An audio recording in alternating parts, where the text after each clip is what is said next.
L'argent. Qu'est-ce que vous pensez de la formule de Proudhon, la propriété c'est le vol, par exemple? Ouais. Comment voyez-vous la question de l'argent? Est-ce que l'argent c'est une façon de corrompre et de... Par exemple, je vais vous donner un exemple qui est très clair. Par exemple, si vous avez un objet Ouais. et que je veux vous l'acheter, Ouais. est-ce qu'en vous l'achetant, quelque part, je vous prive de quelque chose?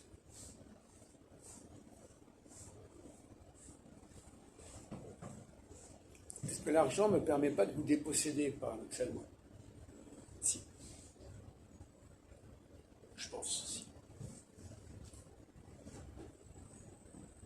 Il y a des choses qui ne s'achètent pas, en fait. Non.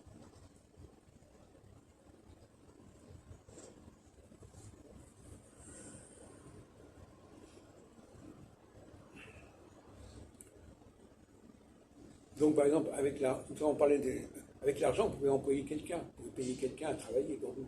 Oui. L'argent est un rang des possesseurs, mais c'est aussi parce qu'il est médium de beaucoup de désirs d'objets aussi.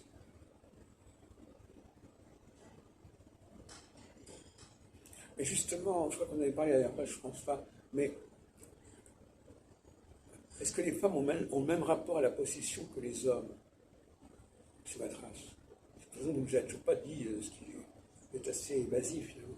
Est-ce que les valeurs féminines sont les mêmes valeurs que les valeurs masculines?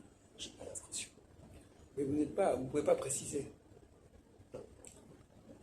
Par exemple, les femmes semblent plus intéressées à la possession, à l'acquisition d'objets extérieurs, alors que les hommes seraient plus dans la construction d'un processus interne.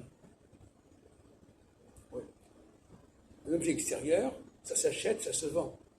Une pensée, ça se construit, mais ça ne se trouve pas normalement à l'extérieur et ça ne peut pas non plus se transmettre comme ça.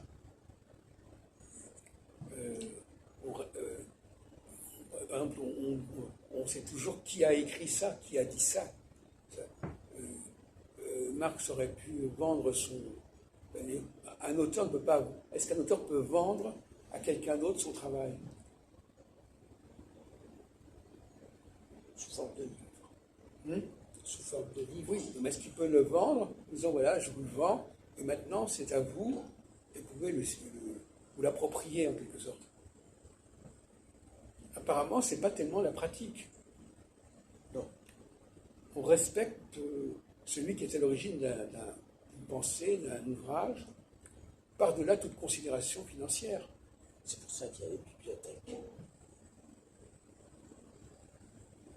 Oui, donc c'est le rôle des historiens de rétablir la paternité et la postérité. Mais bon, finalement, même dans une société hyper commerciale, il y a des choses qu'on ne prétend pas pouvoir acheter. Oui. On ne peut pas se défaire de ce que quelqu'un a fait et a pensé et a écrit. On ne peut pas s'en défaire, même si on nous proposait des sommes considérables. On reste à l'idée que c'est lui, il est la matrice qu'il faut respecter. Oui. Ça, c'est quand même assez encourageant de dire qu'on ne peut pas priver quelqu'un de sa paternité, quelles que soient les considérations financières en jeu. Oui. Eh bien, chez la femme, à mon avis, c'est pas comme ça qu'elle fonctionne. Elle considère qu'on peut tout à fait acheter quelque chose, sans le passer à quelqu'un d'autre. Elles n'ont pas la même idée de la propriété.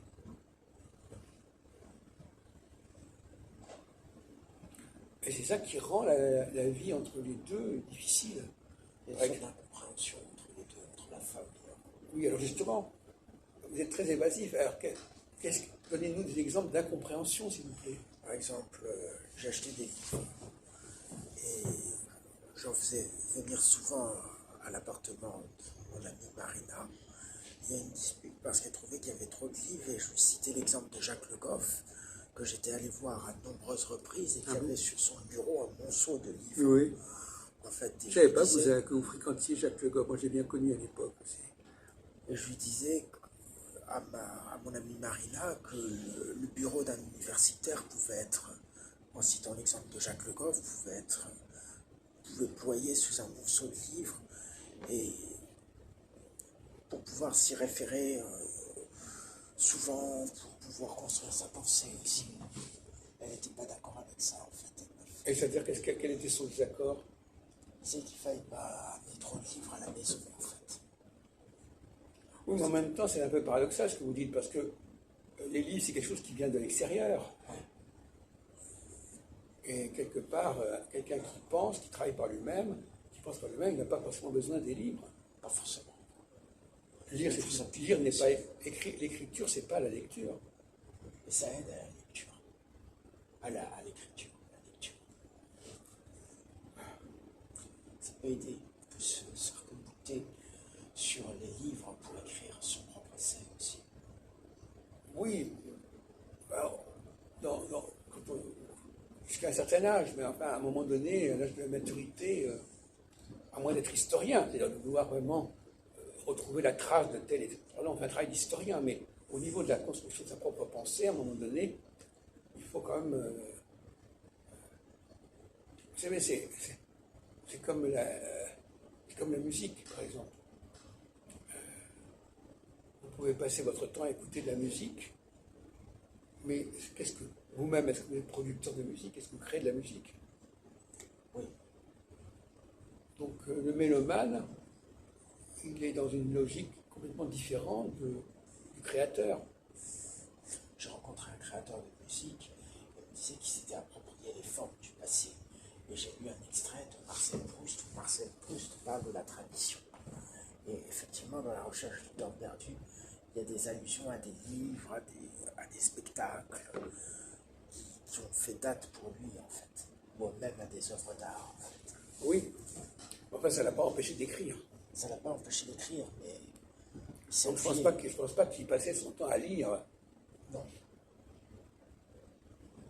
Il pensait à ça. Alors c'est ce que j'appelle, je pense que les choses que nous avons en nous-mêmes, ça s'appelle un corpus. Oui. Notre corpus de connaissances. Et nous devons travailler, nous devons veiller à ce corpus, à avoir une approche critique, mais il y a ceux qui... J'ai l'impression que c'est peut-être votre côté un peu féminin, j'ai l'impression que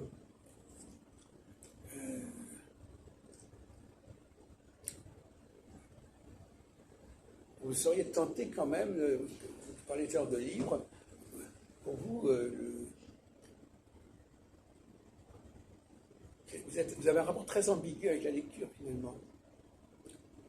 Parce que vous dites qu'il faut lire, mais en même temps que la lecture sert à la création. Enfin bon, alors que quelque part, ce sont deux processus contraires. Oui.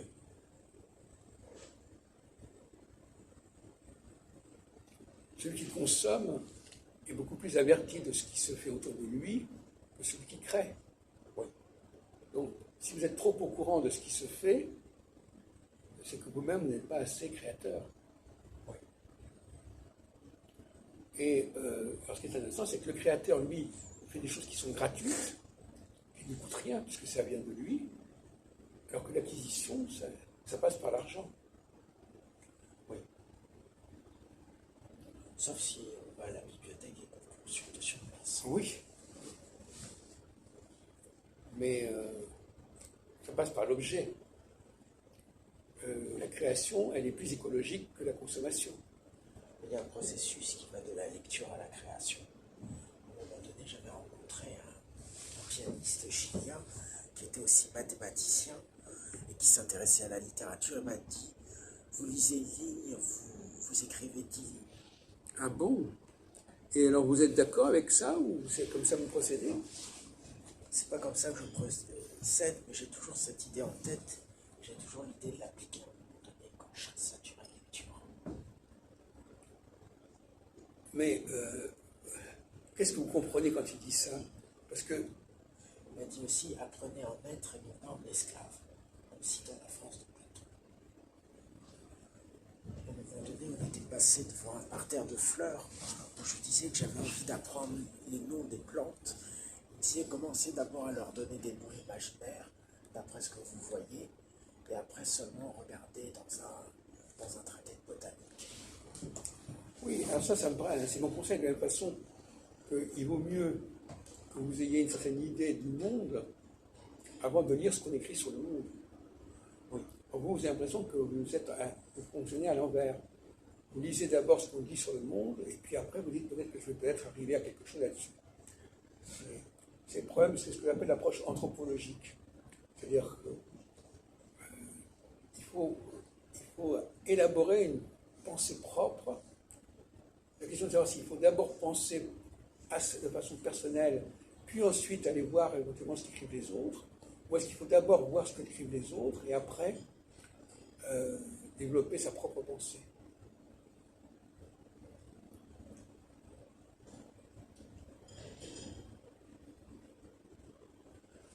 Moi j'ai l'impression que vous êtes plutôt dans la deuxième catégorie. C'est-à-dire que exemple, Aussi, j'ai peur d'oublier les choses. Comme je prends des neuroleptiques et que les neuroleptiques nuisent à la mémoire, je suis obsédé par la lecture parce que j'ai l'impression que ça retardera une sorte de sénescence où j'oublierai les mots, où j'oublierai leur signification et tout. Ah, ça va un peu loin là. Ça va bien dans votre traduction. Justement, alors, passons à, vous avez évoqué tout à l'heure la langue française. Vous faites une idée un peu baroque. C'est-à-dire que c'est une langue qui a été marquée par différentes influences. Après, c'est ce que vous dites. Mais est-ce que vous pensez qu'elle a eu aussi une influence de la langue française? La langue française. Oui. Oui. Est-ce qu'elle a reçu beaucoup d'influence ou elle a surtout exercé beaucoup d'influence? Ça dépend à quelle époque. Ah, vous savez, oui, alors à quelle époque? Oui, Elle a exercé une influence à partir de l'époque de Louis XIV, dans les cours d'Europe au niveau de l'aristocratie. oui. Mais il y a une pratique qui s'est longtemps poursuivie jusqu'à la fin du XVIIIe siècle. C'est dans Les Liaisons dangereuses, Madame de Merteuil qui lit des extraits d'un livre avant de parler à Danceny. Et dans la préface de Remarques sur la langue française de Vaugelas, il est dit qu'il faut s'inspirer des meilleurs écrits, mais aussi du meilleur parler de la cour et de la ville pour écrire. Oui. C'est-à-dire il y a une démarche orale et une démarche d'écoute qui fait qui a sa place dans le processus créatif. On n'oublie pas les livres et l'érudition, mais on se dit qu'à côté des livres et de l'érudition, il y a aussi l'échange oral, en fait, qui exerce une influence sur l'écriture. Et que des manières détournées de pratiquer l'écriture, c'est de parler et d'écouter, de se répondre, d'engager un dialogue. Pardon? Avec vous-même? Avec soi-même ou avec d'autres, en fait. L'écriture, ça serait plutôt un dialogue envers soi-même. Mais une des manières d'exercer l'écriture, un préalable à l'écriture, ça serait le dialogue avec autrui.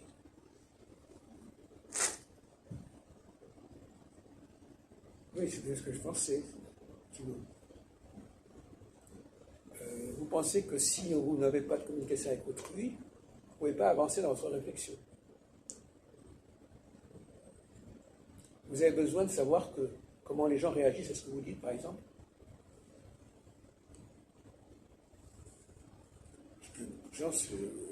Est-ce que, par exemple, pour savoir ce que vaut votre pensée, vous avez besoin de la présenter à quelqu'un pour voir comment il la reçoit?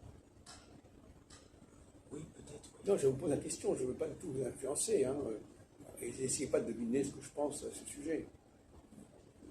Mais j'ai l'impression que vous ne savez pas à l'avance, en quelque sorte, quelle est la valeur de vos propos. si vous ne savez pas comment les gens y réagissent. Je ne sais pas, je vous pose la question, Matras. Parce que ce rapport à l'autre, cette dépendance par rapport à l'autre, qu'est-ce qu'on attend de l'autre, ça paraît intéressant comme sujet. Et vous l'abordez en disant, ben oui, quand même, grâce à l'autre, je sais où j'en suis, je ne sais pas. J'essaie d'aller plus loin C'est avec pas vous. forcément un pugilat où on a affaire à deux oppositions. Ça peut être une construction. Non, je ne dis pas le contraire, mais néanmoins, un pugilat, déjà, c'est un mot un peu excessif.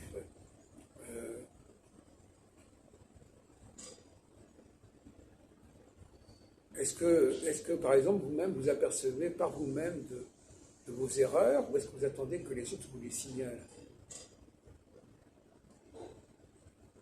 Par exemple, je suis sûr que sur certains sujets, vous apercevez que vous avez évolué, je ne sais pas. Oui. Bon, est-ce que J'ai pas fait ce travail d'introspection. Oui, est-ce que cette évolution, elle est... Voilà. Comment? J'ai pas fait ce travail d'introspection avec un stylo, voilà. Cette évolution, elle a été due à quoi? À une lecture un peu parole dans tous les sens. À des conversations un peu infortunes avec des inconnus. Alors, ces conversations avec des inconnus, ça vous a permis de faire quoi? De prendre conscience de quoi? C'est leurs réactions qui vous ont montré que... Qu'est-ce que vous attendez des autres personnes? Est-ce que vous en avez besoin? Vous avez besoin des gens? Ou est-ce que vous-même, vous avez suffisamment d'introspection pour vous débrouiller tout seul?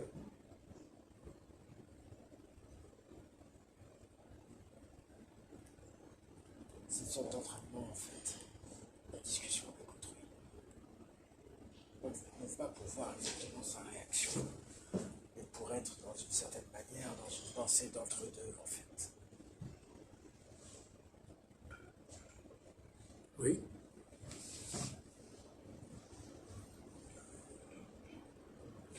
Je me sens un peu empathique vis-à-vis de la conversation, parce que j'en ai pas souvent, en fait, des vraies conversations. Alors, par exemple, quand vous venez ici, à la Bibliothèque nationale de Montrebon, le livre que vous étiez en train de lire, à quoi il servait ce livre? À quoi il vous servait plutôt? Qu'est-ce que vous en attendez de la lecture de ce livre? Vous attendez qu'il vous inspire? Vous attendez de voir en quoi ce livre est décalé par rapport à ce que vous pensez? Je ne sais pas, est-ce que vous avez une approche critique? C'est-à-dire, vous dites, il y a une erreur, est-ce que vous percevez des erreurs? Ou est-ce qu'au contraire... Je trouve curieux ce livre parce que c'est une histoire de l'art, je ne sais combien de volumes, et ça commence par l'art des catacombes. Ça veut dire qu'il met au fondement de l'art l'idéal chrétien, en fait. Alors qu'il y a des livres d'histoire de l'art qui commencent à l'Antiquité, par exemple, même exclusivement sur l'art grec. Et là, c'est une histoire de l'art qui est intitulée Histoire de l'art, mais la première période, c'est la période des catacombes. Et je trouve ça un peu, d'une certaine manière, curieux, un peu... ça appelle la réflexion à tel choix, à tel parti pris. Mais par exemple, pour terminer, quel genre de livre vous penseriez un jour produire? Avec des glosses, des pensées. Allez-y, alors c'est quoi ce livre? Ça serait des pensées, un recueil de fragments. D'aphorisme? Oui.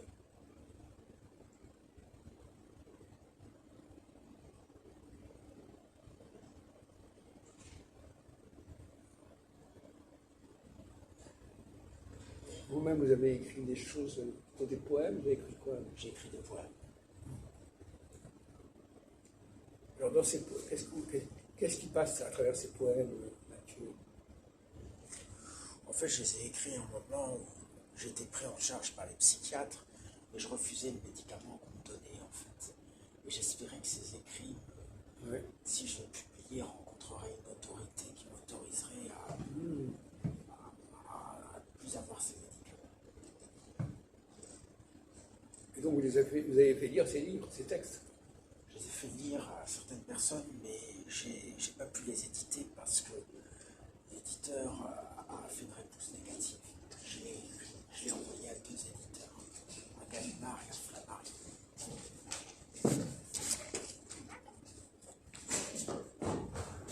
Aussi, d'une certaine manière, l'écriture, ça permet de se hausser au sommet de la hiérarchie, en fait. À partir du moment où c'est publiable, en fait. On peut le publier. C'est-à-dire, ça peut être lu par d'autres, et à ce moment-là, ça donne une sorte de pouvoir, en fait. Ouais. Oui, c'est-à-dire qu'en fin de compte, le problème des hommes, c'est que soit ils vont au sommet, soit ils restent tout en bas. Le destin des hommes est assez cruel. Il y a beaucoup d'appelés et peu d'élus. Oui. Alors que les femmes sont plutôt dans une forme de moyen terme. C'est-à-dire qu'il n'y en a aucune qui échoue totalement, et il n'y en a aucune qui réussisse totalement. Oui. Alors qu'il y a des hommes qui réussissent parfaitement, d'autres qui échouent complètement. Vous en pensez? On peut aller d'échec en échec jusqu'à une victoire aussi. Oui, c'est ça. Mais les femmes préfèrent plutôt la solution moyenne. Je pense que c'est une manière de ne pas s'exposer, mais c'est dû aussi à un mode de vie où l'homme allait à la chasse, tandis que la femme s'occupait du tissage, de la pousserie et du domestique. Il y a un danger aussi à la pensée spéculative. C'est qu'on peut planer. À un certain moment, j'ai eu l'impression de planer, mais j'ai senti une sorte de vertige aussi. Comme si j'étais sur le point de perdre mes facultés physiques. À un moment donné, j'avais lu la préface à La volonté de puissance de Nietzsche, et cette préface, ça m'avait fait presque peur en fait.